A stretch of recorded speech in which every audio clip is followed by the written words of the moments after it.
Rating that we go through the annual budget cycle and process of budget presentation by Mr. President, processing of SEM by the National Assembly, passage and signing into law every year without unlocking the full potentials of such budgets for attainable citizens.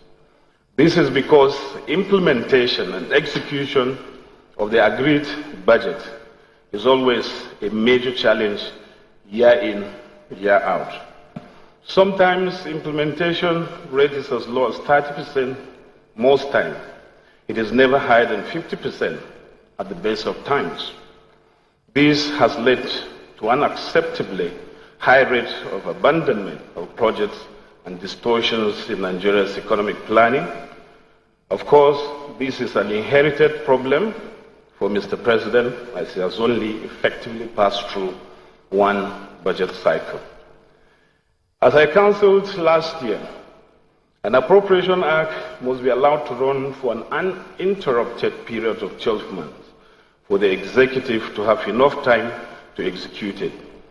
This means that both Mr. President and the National Assembly must find a way to continue the execution of the 2016 budget, especially the capital component, till May 6, 2017,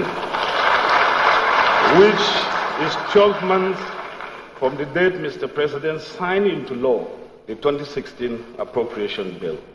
This is also the clear intentment of the definition of a financial year in Section 318 of our Constitution. The problem is that most often the recurrent component of the budget is implemented to an appreciable level, but the capital component execution is very low.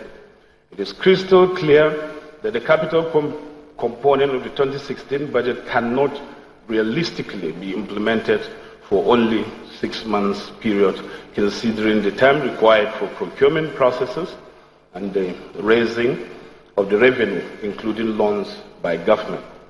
Except something is done, this will result in yet another failed budget, a vicious cycle repeated every year. We must therefore put on our thinking caps and ensure that the change promised Nigerians is reflected in our budget process, as we cannot really make appreciable progress as a nation without significant implementation of the capital component of the budget.